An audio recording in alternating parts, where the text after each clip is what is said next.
Hai, halo sahabat podcast TVRI Jawa Barat. Kita sekarang bakal ngobrolin tentang hewan yang biasa digemari oleh bapak-bapak di rumah, yaitu burung. Apalagi sekarang bakal ngobrol sama Haji Ebot yang memiliki usaha bisnis di burung yang sudah tersebar di seluruh Nusantara ya Kang ya. Siap. Kita langsung aja ngobrol bareng Pak Haji Ebot yang Kang sangat Ebot, kayak. iya, Kang Haji Ebot yang sangat Kang Ebot. menginspirasi ini. Kang Ebot aja ya Kang. Iya. Kang Ebot bagaimana kabarnya nih Kang Sa? Puji Tuhan baik, Neng Tessa. Gimana Neng Tessa? Ya, baik juga Kang. Tadi Akang nih sebelum kesini pagi-pagi gimana? Pasti ada burung di rumah ada kan? burung kenari, bensin dikit lah gitu kan. Burung kenari ini tuh juga yang biasa dikontesin Kang. Biasa. Burung kenari termasuk burung yang biasa dikontesin gitu kan. Kita hari ini bakal ngobrolin tentang Kang Ebot yang sangat menginspirasi Kang, karena Apa? Inspirasinya apa? Duh, Akang nih salah satu bukti yang ternyata apa ya bisa menginspirasi anak-anak muda Kang. Kalau Iya. bisnis itu tuh tidak boleh terhalang dari modal, dari segi A B C D E nya gitu. Betul. Nah, background Akang tuh gimana dulu sebelum terjun dan sampai sesukses ini sekarang? Apakah dulu pernah kepikiran bakalan emang seneng di burung gitu, menggeluti burung, atau karena orang tua waktu dulu pernah apa ya, ada burung di rumah gitu Kang, Ya. melihara burung di rumah? Jadi sebenarnya kalau basic saya di bidang burung itu usaha lah ya. Usaha di perburungan itu bukan berangkat dari hobi burung. Hanya saya lihat di perguruan itu ada peluang untuk mencari nafkah gitu kan, jadi cari untung lah gitu kan. Jadi cobalah dari beberapa usaha ya, dulu pernah di sepatu, pernah dagang, pakaian pernah, ternyata setelah masuk di perburungan menurut saya prospek Sepatu gimana tuh Kang? jadi dagang. Jadi ini juga Tahun konveksi ya? kayak gini, tahun 92 93 itu kan ramainya sepatu di Baduyut, itu dari sepatu Iya. itu sempat saya dagang ya, keliling gitu kan, dan sempat juga dagang apa kaos atau itu kaki lima di Gasibu pernah gitu kan. Keliling itu teh Kang, bukan di toko gitu? Bukan, kan saya kelahiran 73 tahun 92 93 masih baru 20 tahun gitu kan, 20 tahunan iseng. Intinya kan gini, untuk terjun ke dunia usaha intinya harus berani mencoba. Jadi kalau modal tuh Nomor sekian, nomor 20 modal. Yang penting kemauan dan mau mencoba. Karena ilmu kan gini, kadang-kadang ilmunya banyak, betul. tapi kalau orang ilmunya banyak biasanya terlalu perfect ya, jadi takut salah. Ya. Karena takut salah dari 20 ilmu, takut mencoba. Kalau saya karena hanya satu ilmunya, ilmu dagang yang dicoba, ternyata alhamdulillah gitu. Dan Akang teh eta bahasa eta dari tentang ini ya Kang, keliling. Baru tumbuh lah, belum sesemarak sekarang. Pada saat awal saya turun itu bahwa ini prospek gitu kan. Saya masing-masing orang kan punya insting kan, punya insting. Oh, bahwa ini di bidang ini bisa tumbuh kalau kita tekuni nanti berbarengan antara tumbuhnya di bisnis tersebut dan bisnis sendiri kan gitu kan, gitu. Dan itu alhamdulillah insting saya nggak meleset gitu.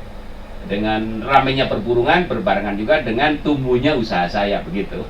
Tapi kan zaman dahulu kala itu burung udah ada yang mahal kayak Sudah sampai puluhan juta. cuman jenis burungnya mungkin yang dinamis dan berbeda gitu kan. Gitu. Ngomong-ngomongin tentang burung nih Kang, itu teh gimana sih caranya kita memilih burung yang baik teh, dari warnanya atau dari gacor enggaknya suaranya nih Kang, atau dari size-nya?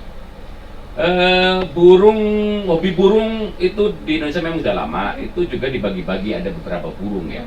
Ada burung merpati, ada burung merpati itu terus beda dengan kita. Dia konsepnya adalah kan diterbangin, burung merpati. Terus ada burung perkutut. Burung perkutut itu konsepnya kalau lomba itu dikerek seperti tiang bendera. Ya, kalau yang di kita itu namanya burung ocehan. Jadi konsep burung ocehan ya itu kalau dilombakan itu berbarengan. Kalau perkutut dia kan hanya perkutut saja ya. Kalau merpati dia hanya merpati saja. Kalau kita di ocehan ini ada sekitar 6 atau 7 jenis burung. Saat ini yang lagi marak itu burung murai. Yang biasa dikontes ya, burung murai. Kedua, kalau di wilayah Bandung itu ada anis. anis merah. Yang ketiga ada kacer, ada cucak hijau, ada kenari. Mungkin 5 jenis burung ini yang saat ini digemari oleh masyarakat atau kecomania. Kita bilang penggemar burung itu kecomania. Tapi dari 5 jenis burung ini yang dominan adalah murai batu. Kalau cucak di dinding ada? Cicak di dinding diam-diam merayap. Iya, iya. Nah, Kang, itu teh kenapa kok bisa mahal segitu, murah itu? Harganya bisa setara dengan mobil, dengan motor gitu. Di dunia kecomania itu sering ada lomba-lomba. Ya, lomba di masyarakat kita kan ada kebanggaan, ada prestis ya. Nah, rame ini. Ada Awal prestis, mulanya ya. kontes burung juga itu kayak Kita lihat dari sisi karakteristik jenis burung itu. Murai itu ekornya panjang. Jadi kalau pakai sangkar dia harus yang besar dengan diameter mungkin 50. Karena ekornya panjang. Karena ekor panjang, terus suaranya juga, jenis suaranya itu di antara semua jenis burung itu keras. Karena apa? Ekornya panjang kan, otomatis keras, dan burung murai itu termasuk bisa burung pinter. Jadi dia bisa mengadopsi, menirukan jenis suara-suara yang lain. Jadi pada saat dia itu bunyi, itu dikombinasi antara beberapa jenis burung, jadi menjadikan suara yang indah. Jadi saat ini nyaris murai batu yang menjadi ikon dari dunia perburungan dalam hal ini kecomania. Karena kan ini ya, dari bapak saya sendiri, kalau di rumah teh dia sampai bayar joki, sampai mau ke Senayan si burungnya diajak. Terus kalau si burung dikasih makan apel, saya mah sarapan teh endo gitu ya di rumah.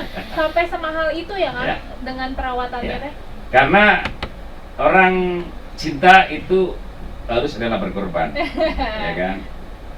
Filosofi dari cinta adalah berkorban. Kalau kita mencintai burung, rela korban. Korban mungkin dari waktu, biaya, operasional. Karena banyak orang yang kalau dia suka burung, dia belum makan, belum mandiin sendiri, anaknya belum dimandiin, dia mandiin burung. Banyak seperti itu. Karena udah kandung cinta, gitu. Karena ya tadi itu, cinta itu rela berkorban, begitu. Padahal cintanya tidak terbalas sama burungnya. Gitu. Berarti Akang nih, kalau misalkan si size yang sangkarnya nih Kang, itu teh ini ya Kang, berbagai macam ya. Oh iya, jadi gini, Karena kan tadi murai bulunya panjang. Jadi gini, burung itu di alam bebasnya kan tidak bersangkar. Sebenarnya pada saat dipiara oleh manusia itu bebas sebenarnya, pakai sangkar apapun. Tapi karena sudah menjadi kebiasaan di budaya atau menjadi sebuah kebiasaan bahwa burung A pakai sangkar A, burung B pakai sangkar B, manakala dia menyalahi kebiasaan, bagi orang lain itu agak aneh. Contoh, murai kan kebiasaannya pakai sangkar bulat dengan diameter 50. Begitu dia pakai sangkar kotak, kesannya aneh. Kenari itu pakai sangkar kotak. Kalau pakai sangkar bulat, kesannya aneh. Anis merah itu sangkarnya bulat. Kalau murai diameternya 60, kalau anis diameternya 40, lebih kecil. Ada dulu pakai sangkar kotak, tapi karena sekarang sudah rata-rata pakai sangkar bulat, ya begitu orang pakai sangkar kotak, kesannya aneh gitu. Seperti kita mungkin di Indonesia lah, kalau kebiasaan pagi sarapan, kalau nggak sarapan orang Eropa mungkin hanya batas telur, kalau kita belum makan nasi belum biasa. Jadi itu masalah kebiasaan gitu. Kang, berarti si sangkar bulatnya udah ada dari zaman Akang awal-awal mulai merintis? Apa baru sekarang? Pada saat awal tahun 95-an itu, contoh sangkar murai. Sangkar murai saat itu masih 50-50. Ada yang pakai sangkar kotak, ada sangkar bulat. Tapi dengan berjalan waktu sekarang orang hampir 90% murai pakai sangkar bulat.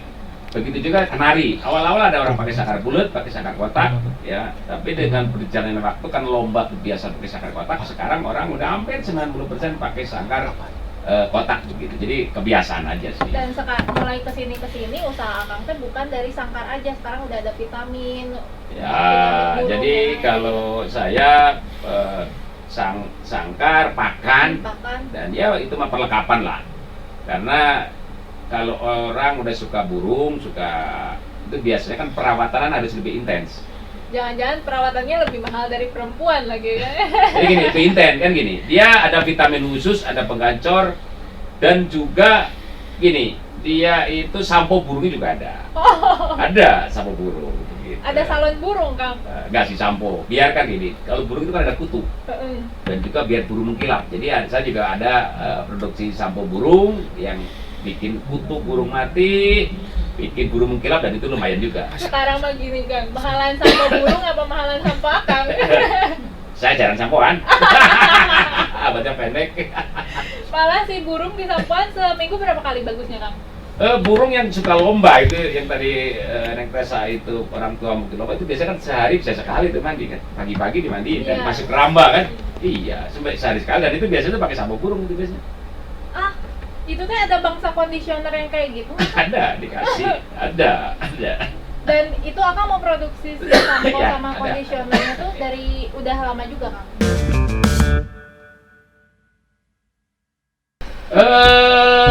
Jadi gini, dari apapun yang bisa survive itu inovasi perubahan. Apapun ya, dunia ini dinamis berkembang.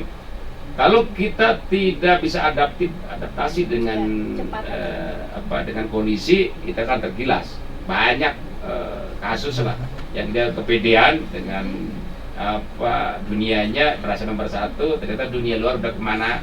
Jadi kita harus kreatif terus-terusan. Jadi nggak boleh cepat puas. Kalau puas mati itu. Karena begitu kita cepat puas, nggak kreatif, orang lain berkembang, kita tergilas. Karena kalau tidak satu di terjun sebuah bidang, kita harus di situ harus lihat-lihat kompetitor apa selain kita lihat-lihat kompetitor juga kita harus kreatif juga menciptakan inovasi. Intinya hanya di inovasi, perubahan. Nggak boleh merasa puas. Jangan cepet tergiur ya, kan? Jangan cepat puas. Jangan cepat puas. Kalau puas itu adalah mati dari inovasi. Boleh cepat puas. Ini bisa Karena dia jadi berkembang. inspirasi banget buat Ya. anak-anak milenial zaman sekarang, Kang. Karena Kang ini salah satu bukti yang walaupun awalnya tidak ada modal, bahkan tidak ada dari orang tua atau tidak ada ilmu yang sebetulnya sebelumnya Akang dari jualan kaos, dari konveksi segala macam, tapi Akang bisa sampai. Dan keluarga saya nggak ada yang berdagang. Nggak ada. Jadi Akang maksudnya Jadi mencari ilmu dari bukan mana? usaha turunan, usaha rintisan sendiri kan. Intinya tadi harus berani mencoba itu. Nomor satu ya, Kang. Berani. Mau dulu. Mencoba. Nah, Karena Kang, pada dasarnya kan gini, ilmu itu hanya angan-angan. Apapun, ilmu itu hanya angan-angan. Teori menjadi sebuah kebaikan, menjadi sebuah kemaslahatan manakala sudah dicoba. Ilmu apapun, Anda bisa pinter jahit, pinter pinter bikin rendang, kalau hanya ngomong percuma juga. Coba. Gitu. Akang ge berarti ayeuna teh learning by doing ya, Kang? Oh iya, betul. Sambil jalan belajar. Lulusan saya kan hanya SMP. Luar biasa. SMP. Dan memperkerjakan sekarang udah berapa, Kang, karyawan? Ya kalau yang di pabrik 100, cuma kebanyakan produknya kan saya maklumi. Ada yang dia ngirim barang ke saya punya karyawan 50, ada yang 30 gitu kan. Karena mayoritas kebanyakan dimaklumi. Tapi Kang, kumaha ieu carana Kang supaya miliknya bisa sebagus ini selain usaha Gini, sampingan, karena ada kalau sesuatu dari yang sisi kan gini, sustainable. kita kan ada pepatah kerja keras, kerja cerdas, kerja ikhlas kan. Kerja keras harus lah.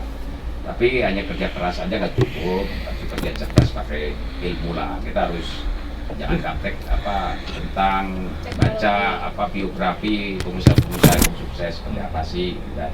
Ya kerja ikhlas tuh. Karena karena untuk usaha kan kita banyak faktor yang bisa survive kan, dengan lingkungan itu juga. Ada orang usahanya bagus tapi dengan lingkungan nggak bisa adaptasi, Iya. ada aja gitu kan.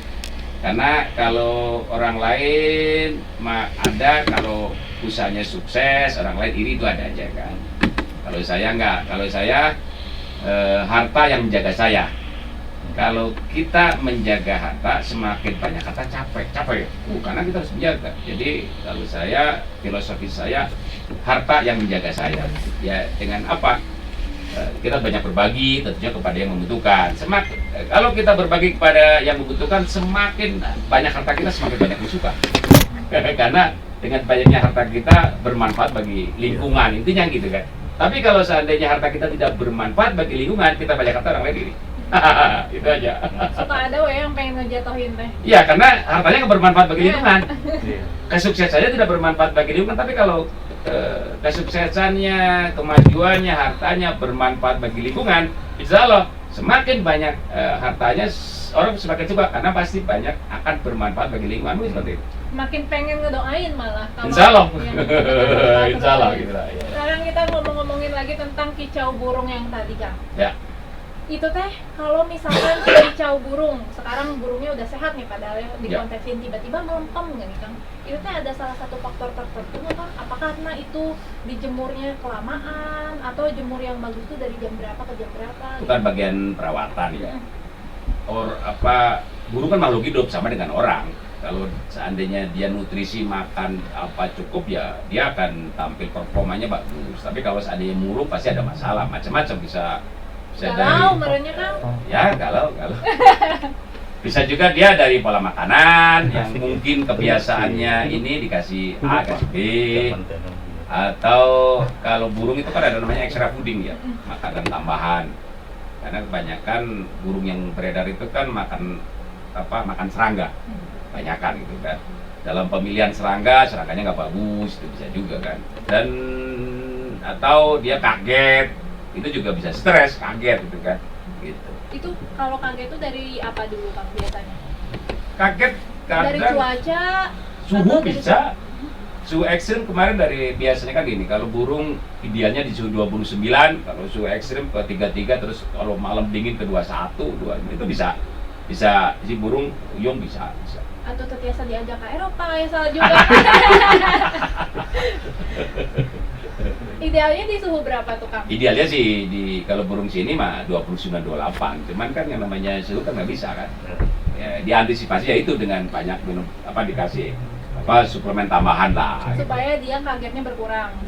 Iya, otomatis kalau fisiknya kuat, dia kan tahan menerima godaan. Godaan maksudnya serangan gitu, ada kaget jadi nggak terlalu kaget karena fisiknya prima, sama seperti orang. Sekarang kayaknya buat sahabat podcast TVRI Jawa Barat pecinta burung, ini tips and trik biar burungnya gacor kumaha, Kang? Atau sebelum dikontesin seminggu sebelumnya harus dikasih vitamin terus-terusan? Atau dari Kang sendiri? Sama, burung dengan orang mungkin nggak beda jauh ya, selama dia fisiknya sehat. Ya, sehat itu mungkin beberapa kriteria, pagi dimandi, dijemur kan dia juga butuh matahari. Durasinya beri 1-2 jam pagi-pagi ya, sore terus ditutup mungkin dikerodong biar dia tidak kaget dengan yang lain, terus makannya cukup. Insya Allah pada saat dia digantang itu akan tampil mengeluarkan senjatanya yang optimal seperti itu. Kang, kenapa yang aku heran itu biasanya yang suka ke burung tuh di kalangan orang tua, jarang yang anak muda? Oh salah, saat ini banyak anak muda. Banyak anak muda juga, anak Kang? Muda banyak. Jadi kalau orang-orang yang lagi ngegantang sekarang kontesnya banyak anak muda, Kang? Anak muda. Takara resep tuh, Kang, kami kasep kabarin nanti abim, Kang. Kasep, berapa artis banyak yang turun di burung, ada siapa lupa lagi. Dan itu hadiahnya tuh selalu fantastis, Kang. Hadiah orang burung suka datang ke burung sebenarnya orientasi bukan di hadiah sebenarnya. Pertama dia sudah senang dengan atmosfer lomba ya, datang dia ketemu banyak teman, ada sisi silaturahim gitu kan. Terus kedua ada prestasi juga kalau burungnya juara. Ketiga juga bisa mendongkrak milik burung itu gitu kan. Kalau orang-orang, mohon maaf, yang kaya-kaya, yang bos-bos itu, yang sultan-sultan itu, lomba burung itu orientasinya bukan hadiah, tapi prestasi saja.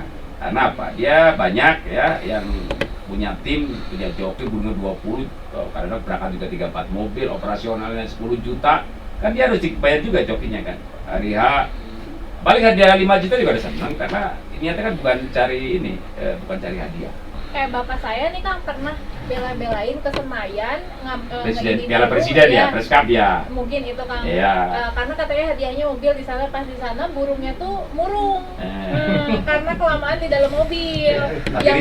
Yang galaunya teh papa saya, Kang. Sampai segitunya gitu ya.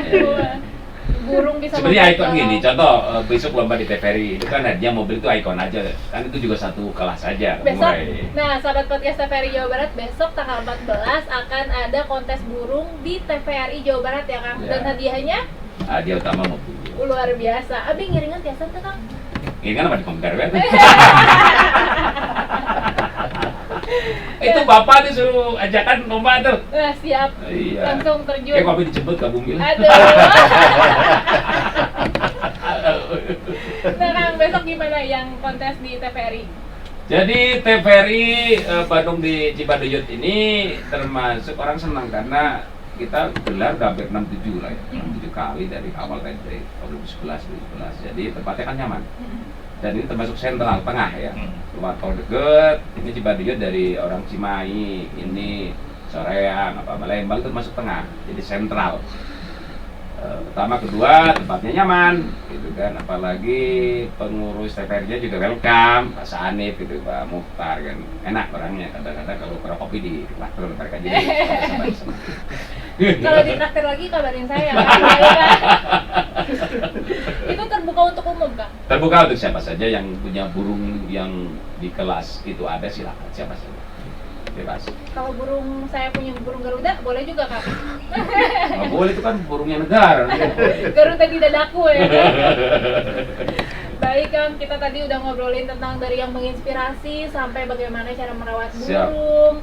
Dan juga besok untuk para sobat podcast TVRI Jawa Barat di rumah, jangan lupa saksikan dan bahkan datang yang tertarik untuk kontes burung pada tanggal 14 Agustus dalam rangka merayakan ulang tahun TVRI, dan hadiah spesialnya akan ada mobil. Hadiah utamanya mobil, Kang. Ya. Itu dari segi gimana tuh, Kang, penilaiannya? Gacornya... Itu untuk kan gini, tadi kan saya bilang yang prestis kan murah, jadi untuk banyak kelas murah aja. Hanya kelas murah ya, aja. Karena prestis, karena punya prestis, jadi kita seimbangkan juga, dia juga harus prestis. Itu tapi bari meser murah gila, Kang. Di download ya, satu Kang murahnya. Oh bisa. Oke, Kang, terima kasih ya, Kang, Oke, atas waktunya sudah berkenan untuk datang ke TVRI Jawa Barat. Kita ngobrolin dari murai dan segala macamnya. Hatur nuhun, Kang. Sami-sami, selalu semakin berkiprah di burung dan di usaha-usahanya makin gacor kayak burung. Siap. Hatur nuhun ya, Kang. Oke, sami-sami, Kang Reza. Halo sobat Kicomania Jawa Barat dan Kota Bandung pada khususnya, ini podcast baru ya, TVRI Jawa Barat ada podcastnya dan bagus, membahas tentang perburungan. Jangan lupa komen ya, awas kalau komen, subscribe ya. Ini TVRI Jawa Barat, kebanggaan Jawa Barat. Jawa Barat juara.